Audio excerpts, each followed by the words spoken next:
Hello friend, welcome back to my channel. I hope आप अच्छे होंगे और मैं भी अच्छी हूँ। तो मैं आपके लिए लेकर आई हूँ एक new yummy yummy crunch video, क्योंकि पेस्ट की वीडियो सबको बहुत पसंद आती है। तो प्लीज़ इंजॉय। मैंने थिक ही पेस्ट रखा है क्योंकि पतला ज़्यादा अच्छा नहीं लगता।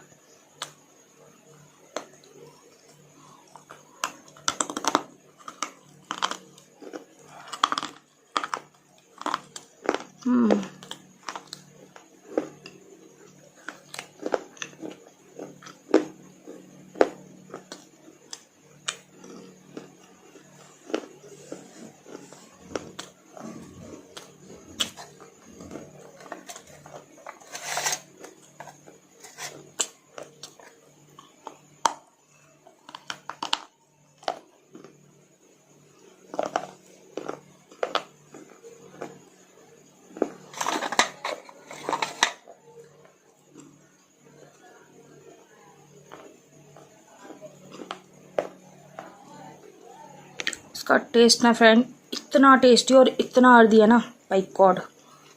पर ये ओनली क्रंच वीडियो है।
अगर अच्छा लगा हो तो प्लीज़ लाइक एंड सब्सक्राइब। मिलते हैं नेक्स्ट वीडियो के साथ, नेक्स्ट क्रंच के साथ। Okay bye. Hello everyone. तो इस स्टोरी के स्टार्ट में हमें हमारी फीमेल लीड को दिखाते हैं जिसका नाम है ली चियान। और वो एक पुअर सी गर्ल है जो कि छोटे मोटे टास्क करके बस अपना गुजारा चलाने की कोशिश करती है। और आज भी वो कुछ ऐसे ही टास्क पर लगी हुई थी। एक्चुअली एक चीटर हस्बैंड के खिलाफ उसने सबूत इकट्ठे करके उसकी वाइफ तक पहुंचाने थे। अब अपना ये टास्क तो वो बहुत अच्छे से पूरा कर लेती है, लेकिन ये करने के बाद वाइफ ने तो उसे पैसे दे दिए थे, लेकिन वो हस्बैंड अब उसके पीछे हाथ धोकर पड़ जाता है क्योंकि उससे दुश्मनी भी निकालनी थी। उसी टाइम पर हमें हमारे मेल लीड को दिखाते हैं जिसका नाम है शन शू। वो शन ग्रुप का सीईओ है और इस टाइम पर उसका असिस्टेंट उसके पैरों में पड़ा हुआ था क्योंकि ग्रैंड माँ ने असिस्टेंट को धमकी दी थी कि शन को आज उसने एक ब्लाइंड डेट पर लेकर जाना है और अगर वो वहां ना पहुंचा तो असिस्टेंट अपनी जॉब से हाथ धो बैठेगा। अब असिस्टेंट पर उसे दया आ ही जाती है। ली चियान भी अपनी जान बचाकर भागने में लगी हुई है क्योंकि उस चीटर हस्बैंड के फ्रेंड्स उसके पीछे पीछे पड़े हुए थे। वो एक ड्रेसिंग रूम में घुस जाती है और अपना गेटअप चेंज करके बिल्कुल एक बॉय के रूप में वहां से बाहर निकलती है। उसी टाइम पर वो लोग जो उसका पीछा कर रहे थे उसको देखते भी हैं, लेकिन बिल्कुल भी उसे पहचान ही नहीं पाते क्योंकि वो एक लड़का दिख रही थी। अब शनचू ब्लाइंड डेट के लिए उसी रेस्टोरेंट में पहुंच जाता है और यहाँ पर वहां से भागती हुई ली के साथ उसकी टक्कर हो जाती है जिसकी वजह से उनकी एक एक्सीडेंटल किस भी हो गई थी। शन बहुत हैंडसम था और हर कोई यही देख रहा था कि ये वीक सा लड़का कितना लकी है जिसे शन की किस मिली है। लेकिन उसी टाइम पर शन ली को रोक लेता है और उससे कहता है कि क्या तुम पैसे की खातिर एक काम करोगे, मैं तुम्हें बहुत अच्छी पेमेंट दूंगा। यहाँ पर ली को पैसों की बहुत ज्यादा जरूरत थी। वो फौरन से उसके सामने बैठ जाती है। शनचू को यही लगा था कि एक बॉय है और वो भी उसके सामने ऐसा ही नाटक करने लगती है। और जैसे ही उसे पता चलता है कि ये शन कंपनी का सीईओ है तो ये देखकर वो बहुत ही इम्प्रेस हो जाती है। उसे लगा था कि आज के दिन में उसे बहुत तगड़े पैसे बनने वाले हैं। अब शन ने उसे यही टास्क दिया था कि तुमने मेरा लव पार्टनर बनकर यहाँ पर बैठना है और मेरी ब्लाइंड डेट को भगाने की पूरी कोशिश करनी है। अब जैसे ही उसकी ब्लाइंड डेट वहाँ पर पहुँचती है तो वो दोनों लड़के ऐसे बैठ जाते हैं कि जैसे एक दूसरे से बहुत क्लोज हो, फ्रेंड्स से भी ज्यादा क्लोज। और इसी बीच ली जानबूझकर उस ब्लाइंड डेट वाली लड़की को कुछ ऐसा दिखाती है कि जिसे देखने के बाद वो उठती है, शनचू पर गुस्सा करती है, चिल्लाती हुई वहां से भाग जाती है। और इस तरह से ली ने अपना टास्क पूरा कर दिया था। अब वही पेमेंट लेकर ली अपनी ग्रैंड माँ के पास पहुंच जाती है जो कि हॉस्पिटल में एडमिट थी और उनका ट्रीटमेंट चलाने के लिए बहुत ज्यादा पैसों की जरूरत थी। इसलिए बेचारी ली को जो भी काम मिलता था वो बिना देखे उस काम में पड़ जाती थी। उसकी ग्रैंड माई उसके लिए एक ही रिश्ता थी, वरना वो ऑर्फन पैदा हुई थी और उन्होंने उसकी जान बचाई थी और उसे पाला था और बड़ा किया था। आज डॉक्टर ने उनके ट्रीटमेंट के लिए बहुत ज्यादा पैसों का बिल बता दिया था। ये सुनकर ली परेशान हो जाती है और उसे अपनी पॉकेट में जैसे ही मिस्टर शन का विजिटिंग कार्ड दिखता है तो वो सोचती है कि शायद ये मुझे कोई जॉब ही दे दे। वो दोबारा से उनके पास पहुंच जाती है। यहाँ पर शनचू बहुत नखरा दिखा रहा था और उससे कहता है कि मेरे ऑफिस में कोई भी जॉब नहीं और ना ही मुझे लगता है कि तुम्हारा इंटेलेक्चुअल लेवल इतना अच्छा है कि तुम यहाँ काम कर सको, इसलिए लड़के यहाँ से चलते बनो और कहीं और जॉब तलाश करो। अब ली तो एकदम निराश सी हो गई थी। वो वहां से खड़ी हो जाती है जाने के लिए, लेकिन उसी टाइम पर शनचू के ऑफिस में बाय की एंट्री होती है। बाय वो लड़की थी जिससे शन की ग्रैंड माउस की शादी कराना चाहती थी और वो ये चाहती थी कि उन दोनों की आपस में क्लोजनेस हो जाए। इसलिए आजकल बाय को उसकी पर्सनल असिस्टेंट बनाकर वो ऑफिस ज्वाइन कराना चाहती थी। अब बाय सर पर आकर बैठी हुई थी और वो इतनी चिपकू थी कि उससे बचने के लिए शनचू यही कहता है कि मुझे मेरा नया असिस्टेंट मिल चुका है और मैं लड़कियों के साथ ज्यादा इजी नहीं होता, इसलिए एक लड़के को मैंने रखा है और वो ये है मिस्टर ली। और बस इसी तरह से बाय से बचते बचते अब ली की जॉब पक्की हो गई थी। वो शनचू कंपनी के सीईओ का पर्सनल असिस्टेंट बन चुका था। लेकिन एक मुसीबत में तो वो पड़ चुकी थी। उसे रोजाना बहुत अच्छे से तैयार होकर जाना पड़ता था कि कहीं से वो पकड़ी ना जाए। एक दो दफा के लिए तो नाटक ठीक था, लेकिन अब रोज रोज उसे बॉयज के गेटअप में ही ऑफिस में जाना पड़ेगा। और उसको रोज़ाना रेडी करने में उसकी बेस्टी उसकी पूरी हेल्प करती थी और उसे टिप्स भी देती थी कि किस तरह से तुमने अपने बॉस के सामने जाना है और किस तरह के जेस्चर्स दिखाने हैं ताकि कभी भी उनको ये शक न हो कि तुम एक लड़का नहीं बल्कि एक गर्ल हो। अब नेक्स्ट डे ऑफिस में ग्रैंडमा भी आती है जो कि आकर शनशू पर काफ़ी गुस्सा करती हैं और चिल्लाती भी हैं। कहती हैं कि इस फजूल से बेकार से पतले से लड़के को तुमने क्यों काम पर रखा हुआ है, तुम्हें चाहिए था कि तुम यहाँ पर बाय को रखते, वो तुम्हारी असिस्टेंट की जॉब में ज़्यादा सूट करती थी। और यहीं पर ही दादी आगे से कुछ ऐसी बातें करती हैं जिससे हमें पता चलता है कि एक्चुअली शनशू की एक बचपन की लवर थी जिसका नाम उसने लिटिल गोल्ड फिश रखा हुआ था। एक्चुअली वो एक ऑर्फनेज में थी। वो दोनों इकट्ठे पढ़ते थे, इकट्ठे खेलते थे, लेकिन जब वो वहाँ से अब्रॉड जाने लगा था तो उसी टाइम पर उस लड़की ने उसे एक गोल्ड फिश का गिफ्ट दिया था और तभी से उसने उसका निकनेम लिटिल गोल्ड फिश रख दिया था। शनशू अब सिर्फ और सिर्फ उसी से शादी करना चाहता था जो कि उसकी बचपन की लवर थी, तभी तो वो हर तरह की ब्लाइंड डेट्स और अरेंज मैरिज से डरता था। अब एक दिन शनशू ली को लेडीज वॉशरूम में जाते हुए पकड़ लेता है और कहता है कि ये ठरकी वन मेरे ऑफिस में नहीं चलेगा, इसलिए सीधी तरह से तुम जेंट्स वॉशरूम में चलो, और उसे अपने साथ ले जाता है और ज़बरदस्ती अपने साथ खड़ा भी करता है और ये भी बोलता है कि तुम जल्दी सुसु कर लो, उसके बाद 2 घंटे की मीटिंग है, टाइम नहीं लगेगा। अब ली बेचारी तो मुसीबत में फंस गई थी, उसे समझ नहीं आ रही थी कि इस एटमॉस्फेयर में वो क्या करे। यहाँ पर शन उसके करीब आता है और कहता है कि तुम परेशान क्यों हो रहे हो, मुझसे क्यों शर्माते हो, मैं भी तो एक बॉय हूँ, और अगर तुम्हें कोई प्रॉब्लम है, तुम बहुत वीक हो, तो तुम मुझसे अपनी प्रॉब्लम शेयर कर सकते हो सकता है मेरे पास कोई सॉल्यूशन हो। और ली को तो ये सुनकर काफी शर्म आ रही थी कि इसकी सोच कहाँ तक जा रही है। वह अब वहाँ से बाहर जाते हुए बाय दोबारा से शनशू के पास आती है और उससे कहती कि आज की चैरिटी पार्टी में मैं तुम्हारी पार्टनर बनकर आना चाहती हूँ, लेकिन शनशू तो उसे अवॉइड करता हुआ वहाँ से निकल जाता है। और उसके बाद ही ली को पता चलता है कि एक्चुअली शनशू को ऑर्फन बच्चों से बहुत लगाव है और तभी वो इस तरह की चैरिटीज में हमेशा पार्टिसिपेट करता रहता है क्योंकि इसकी ट्रू लव भी एक ऑर्फन गर्ल थी। अब शाम को उसी पार्टी में ली भी पर्सनल असिस्टेंट बनकर साथ में पहुंचा हुआ था। यहाँ पर वो एक सस्पिशियस सी हरकत देख लेता है।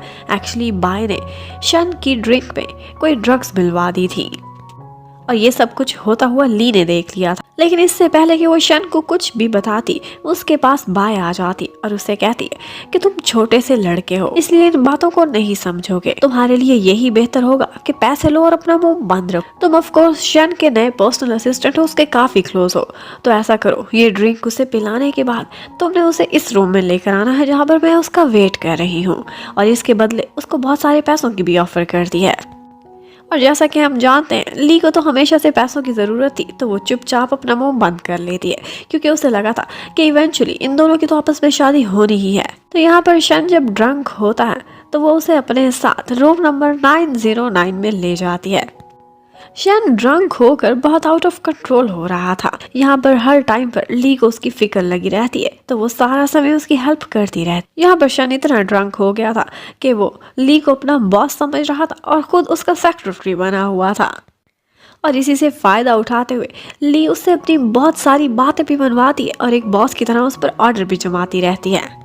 अब काफी देर इसी तरह से बीत चुकी थी, लेकिन ली हैरान थी कि अभी तक बाय यहाँ पर क्यों नहीं आई, और फिर इसी तरह से उन दोनों की आंख लग जाती है। जब नेक्स्ट मॉर्निंग आंख खुलती है तो शनशू तो खुश हो रहा था कि थैंक्स गॉड, एटलीस्ट मैं किसी लड़की के साथ नहीं बल्कि अपने पर्सनल असिस्टेंट के साथ ही होटल के कमरे में हूँ। और फिर इतने में ऊपर से बाय आ जाती है जो उन दोनों को वहां इकट्ठे देखकर बहुत चिल्लाती है। शन तो बहुत फायदा उठाने की कोशिश करता है और कहता है कि ये हम दोनों का पर्सनल मैटर है और तुम्हें क्या पता, शायद मुझे बॉयज में ज्यादा इंटरेस्ट हो।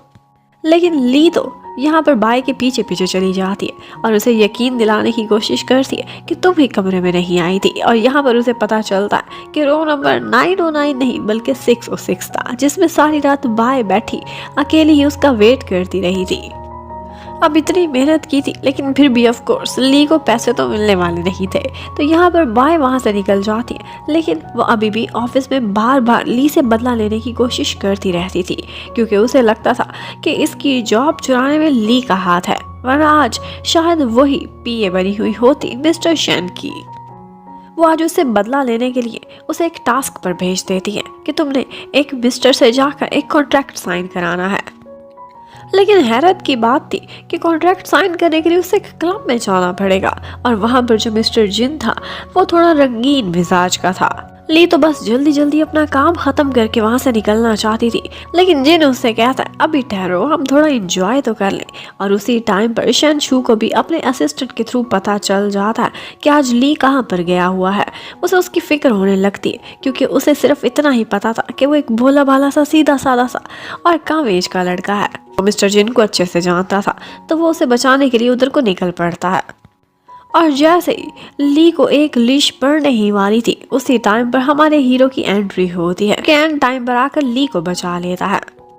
यहाँ पर मिस्टर जिन उस पर काफी गुस्सा करता है और उससे कहता है कि अगर तुम इतने ही बहादुर हो तो ठीक है, मेरे आदमियों से मुकाबला करो। यहाँ पर अब ली की खातिर शन भी आगे बढ़ता है और एक एक करके वहाँ के सारे बॉडीगार्ड्स की ठुकाई करके उन्हें साइड पर लगा देता है।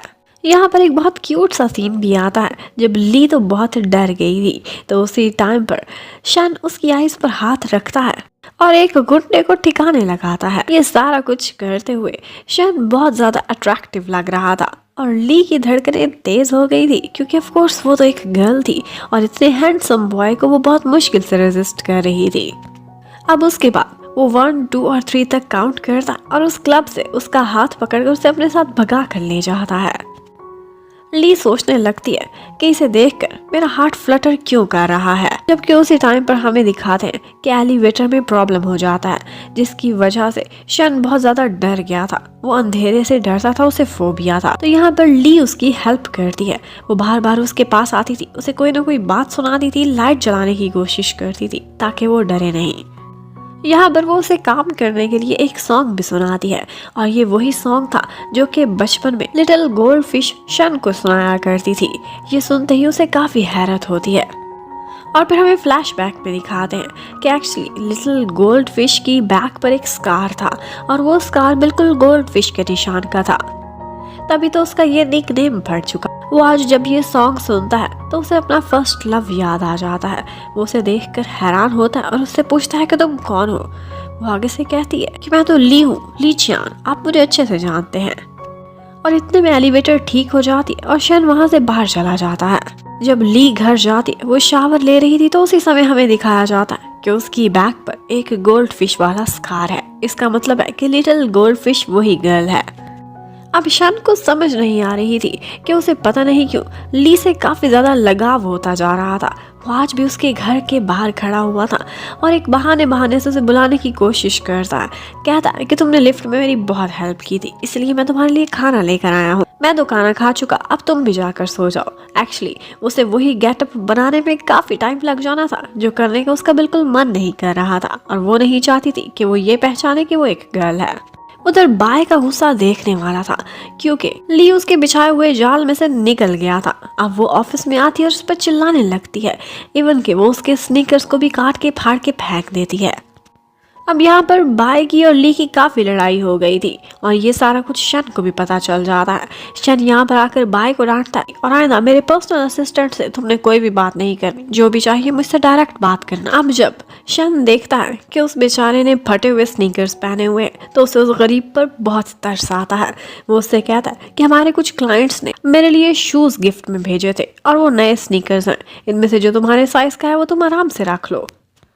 और ली जैसे ही उन स्नीकर्स को देखती है तो वो हैरान रह जाती है। वो इतने एक्सपेंसिव थे कि शायद वो अपनी पूरी साल की सैलरी में भी वो नहीं खरीद सकती। वो ये देखते ही खुश हो जाती है और फौरन से शूज पहनने लगती है, लेकिन यहाँ पर उसे लेसेस बंद करने नहीं आ रहे थे और ये करने में शनशू उसके पैरों में बैठकर उसकी हेल्प करता है। और यहाँ पर दोबारा से ली का हार्ट बहुत फ्लटर किया था क्योंकि उसके लिए कभी भी किसी लड़के ने ऐसा नहीं किया था। अब उसके बाद शन को आज इन्फॉर्मेशन मिलती है कि उसकी लिटिल गोल्ड फिश कहीं से मिल गई है, तो वो जल्दी जल्दी उसी लड़की की तलाश में एक नाइट क्लब में पहुंचता है।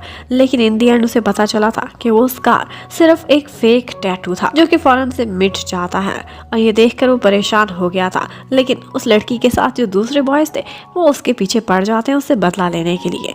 अब यहीं पर ही ली चियान भी पहुंची हुई थी। वो यहाँ पर शन की हेल्प करने से खुद को नहीं रोक पाती, उसे एक साइड पर ले जाती है। अब एक लम्हे को तो शन हैरान रह गया था। उसे उसकी शक्ल कुछ जानी पहचानी दिख रही थी। फिर वो पहचान जाता है कि तुम ली चियान हो, तुम उसकी सिस्टर हो या तुम क्या चीज हो। और फिर एकदम से उसे रियलाइज होता है कि मैं समझ गया, तुम मेकअप के शौकीन हो और इस वक्त तुम एक गर्ल के गेटअप में हो। अब उसी समय शन को बचाते बचाते ली उसे एक किस भी कर बैठती है ताकि उसके पीछे पड़ने वाले लड़के उसका फेस ना देख सकें। अब उनको तो वो वहां से भगा देती है और उसके बाद वो शन के सामने अपना नाटक कंटिन्यू रखती है और उससे कहने लगती है, क्या हुआ, तुम घबरा क्यों गए हो? हाँ, मैं तुम्हारा पीए ली चियान ही हूँ और तुम्हें बचाने के लिए तो मैंने ये गेटअप बनाया है गर्ल्स वाला, लेकिन तुम इतना शर्मा रहे हो, इसका मतलब है कि शायद मैंने तुम्हारी फर्स्ट किस चुरा ली है। अब फिर उससे पूछने लगती है कि कहीं तुम अभी तक वर्जन तो नहीं, और ये सुनकर वो और भी शर्मा जाता है क्योंकि ऑफ कोर्स ऐसा ही था। वो तो सिर्फ और सिर्फ अपनी लिटिल गोल्ड फिश की तलाश में था जो कि बचपन से लेकर अब तक उसे दोबारा मिली ही नहीं थी।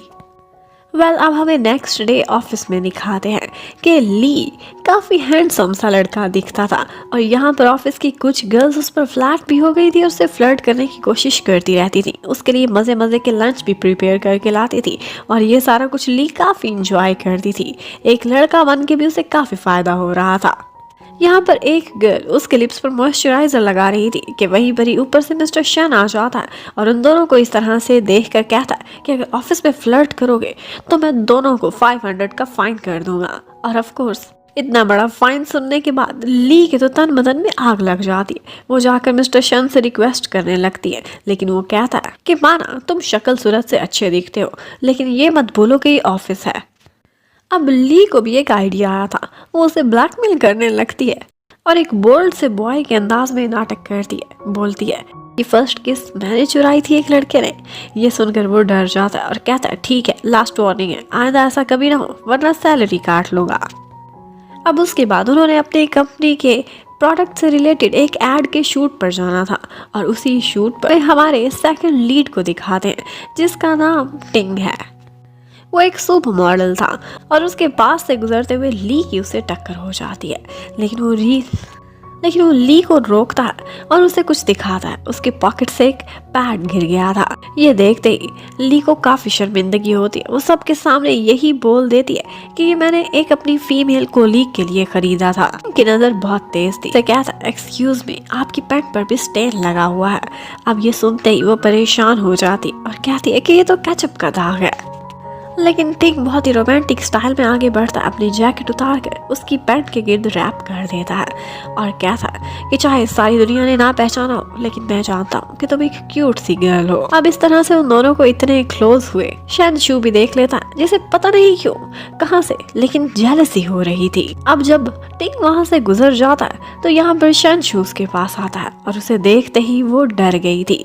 वो जैसे ही उसके ऊपर से जैकेट उतारता है तो उसे भी उसकी पैंट पर वो स्टेन दिख जाता है। ली तो बहुत झूठ बोलता है, कहता है कि नहीं ये तो केचप है, लेकिन शन कहने लगता है कि मैं अच्छे से पहचानता हूँ, ये केचप नहीं, ये तो ब्लड है। अब तुम और मुझसे नहीं बच सकते क्योंकि तुम रंगे हाथों पकड़े गए हो। अब ये सुनते ही ली बेचारी इतनी डर गई थी कि उसे लगा था कि मेरा राज फाश हो गया कि मैं एक लड़का नहीं बल्कि लड़की हूँ। लेकिन शन उसके क्लोज आकर कहता है कि तुम्हें डरने की क्या जरूरत है, हेमोरॉइड्स की बीमारी बहुत से लोगों को होती है तो तुम्हें भी है, शर्माते क्यों हो, इसका ट्रीटमेंट कराओ।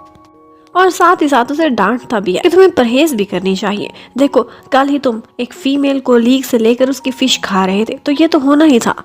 अब एक दफा तो ली की जान छूट गई थी। अब जब वो शूट पर खड़ी हुई थी तो वहां पर भी टिंग एक दो दफा आकर उससे बात करने की कोशिश करता है क्योंकि टिंग को वो लड़की बहुत इंटरेस्टिंग और बहुत क्यूट दिख रही थी।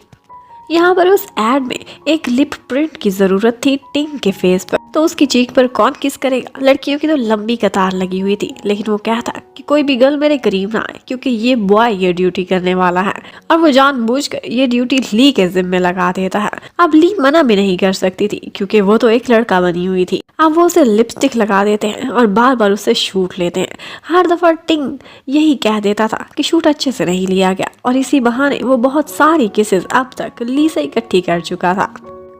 और इन दी एंड लास्ट वाली किस जो वो उससे अपनी चीख पर करा था वो काफी रोमांटिक स्टाइल में थी और ये सारा कुछ शन ने भी देख लिया था और शन गुस्से में आकर उस पर काफी चिल्लाता है और उसके हाथ में उस वक्त हेमोरॉइड की मेडिसिन भी थी। अब ऑल तो उसकी नजर में ली तो एक लड़का था, लेकिन फिर भी पता नहीं क्यों उसे जेलसी हो रही थी। वो उससे कहने लगता है कि तुम बहुत इंजॉय कर रहे थे ना उस टिंग के साथ, तुम्हें कुछ सोचना चाहिए। कभी तुम गर्ल्स के साथ फ्लर्ट करते हो तो कभी सुपरस्टार्स के साथ। कोई तो लिमिट होनी चाहिए, बिलो द बेल्ट हरकतें मत करो। और फिर पनिशमेंट के तौर पर उसको यही ऑर्डर करता है कि तुम 3 दिन तक ऑफिस में सारे के सारे टॉयलेट्स को साफ करोगे। और वो बेचारी ये काम करते हुए अपनी नाक पर हाथ रख के खड़ी हुई थी, लेकिन फिर भी उसे बार बार स्माइल करनी पड़ती थी क्योंकि पैसों की ज़रूरत थी और बॉस को नाराज़ करना वो अफोर्ड नहीं कर सकती थी। लेकिन जब से उसने इतनी दफा ली को टिंग को किस करते हुए देखा था तो उसके माइंड में पता नहीं क्यों बार बार ली के लिप्स ही आए जाते थे। वो जहाँ जाता था बस उसे उसके लिप्स दिखाई देते थे। उसे समझ नहीं आ रही थी कि एक लड़के के लिए इस तरह का फोबिया मुझे क्यों हो रहा है, लेकिन शायद कहीं ना कहीं उसका मन जान चुका था कि वो एक लड़का नहीं बल्कि लड़की है। अब उसके बाद आज शाम सारे कोलीग्स एक पार्टी पे गए हुए थे और वहाँ पर सारे लोग यही बोल रहे थे कि जो हमारा नया कोलीग है ली, ये लड़का बहुत ही क्यूट है, लेकिन ये कहीं से भी मैस्कुलाइन नहीं दिखता, ये तो बहुत स्वीट सा लगता है और लगता है काफी वीक भी है, इसे थोड़ा ज्यादा खाना पीना चाहिए। लेकिन ये सुनते ही ली को गुस्सा आ जाता है। वो थोड़ा ड्रंक भी थी तो वो सबके सामने बॉयज की तरह की एक्टिंग करने लगती है और बहुत बड़ी बड़ी बड़के भी मारती है। कहती है कि जिस लड़की को मैं एक दफा देख लूं वो मेरी दीवानी ना हो जाए, ये तो हो ही नहीं सकता। और अब तक पता नहीं कितनी अपनी गर्लफ्रेंड्स भी गिनवा देता है। अब सभी उसे चैलेंज करते हैं कि ठीक है, फिर हमारी नजरों के सामने तुम एक गर्ल के साथ फ्लर्ट तो करके दिखाओ, देखते हैं वो तुम्हें क्या रिस्पॉन्स देती है। और ये देखते अब ली वही सही बाहर जाती हुई एक लड़की की तरफ इशारा करता है और कहता है कि ठीक है, फिर मैं इसे पटा के दिखाता हूँ, वो भी 2 मिनट में। एक्चुअली वो उसकी अपनी फ्रेंड थी जिसे उसने वहाँ पर हेल्प के लिए बुलाया हुआ था। वो अपनी बेस्टी को 2 मिनट में ही उसी होटल के एक रूम में लेकर चला जाता है। अब सबको यही लग रहा था कि वाह, इसकी स्किल्स तो बहुत कमाल की हैं। लेकिन पता नहीं क्यों बॉस शनचू को काफी गुस्सा आ रहा था। वो बाकी कोलीग्स को उनके कमरे के दरवाजे के बाहर से हटा देता है और फिर दरवाजा तोड़ता हुआ अंदर चला जाता है। अब उसे पता चल गया था कि ली तो बहुत आराम से बैठा खाना खा रहा है, जबकि बाकी की सारी नॉइसेस वो लड़की अकेली ही क्रिएट कर रही थी। अब वो उस गर्ल को तो पैसे देकर वहां से निकाल देता है और उसके बाद ली के करीब आता है और उससे कहता है कि देखो, अगर तुम में कोई प्रॉब्लम है, कोई भी कमजोरी है तो उसे छुपाने की कोई ज़रूरत नहीं। इस तरह की बीमारियों का इलाज हो सकता है। अब ली को दोबारा से बहुत शर्म आ रही थी कि क्या क्या सोच रहा है। इतने में वहाँ पर थंड स्टॉर्म होता है जिसकी वजह से ली बहुत ज़्यादा डर जाती है। यहाँ पर शनचू उसके करीब आता है और उसकी आइस पर हाथ रख देता है और उससे कहता है कि डरने की कोई ज़रूरत नहीं, क्योंकि ये देखकर उसे अपनी लिटिल गोल्ड फिश याद आ रही थी जो कि हमेशा बादलों के गरजने पर इसी तरह से डर जाया करती थी। लेकिन वो सोचने लगता है कि ये तो एक बॉय है। उसने गोल्ड फिश जार में भी रखी हुई थी और वो अक्सर उससे बातें भी किया करता था। वो यही सोचने लगता है कि मुझे पता नहीं क्यों एक लड़के की तरफ क्यों अट्रैक्शन हो रही है। ये सोचकर वो एक साइकेट्रिस्ट के पास चला जाता है और उससे यही डिस्कशन करना चाहता था कि पहले तो ऐसा कभी नहीं हुआ था, लेकिन अब ऐसा क्यों हो रहा है कि मुझे एक लड़का अच्छा लगता है। अब ये सुनते ही जो डॉक्टर थोड़ा दूसरी टाइप का था वो खुश हो जाता है और कहता है कि मिस्टर हैंडसम, क्या तुम्हें मुझ में भी कोई अट्रैक्शन फील हो रही है। और ये सुनते ही शनचू तो वहाँ से बाहर की दौड़ लगा देता है और बस ये सुनते ही शनचू अपनी इज्जत बचाकर वहाँ से दौड़ने की करता है। लेकिन उसी हॉस्पिटल में हमें दिखाते हैं कि ली भी खड़ी हुई है और उसकी किसी से लड़ाई हो रही थी क्योंकि किसी पेशेंट ने उसकी ग्रैंडमा से बदतमीजी की थी। अब जैसे ही वो पेशेंट ली पर हाथ उठाने वाला था तो उसी समय शनचू वहाँ पहुँच जाता है और उसका हाथ पकड़कर तोड़ मरोड़ देता है, जो कि उसके पर्सनल असिस्टेंट पर उठने वाला था। और उसके साथ ही जैसे उसे पता चलता है कि ली की ग्रैंडमा यहाँ पर बीमार है तो वो कहता है कि इनके लिए एक VIP रूम अरेंज करना मेरी जिम्मेदारी है। यहाँ पर उनके लिए रूम का तो अरेंज हो गया था। ये सुनते ही ली इतनी खुश हो जाती है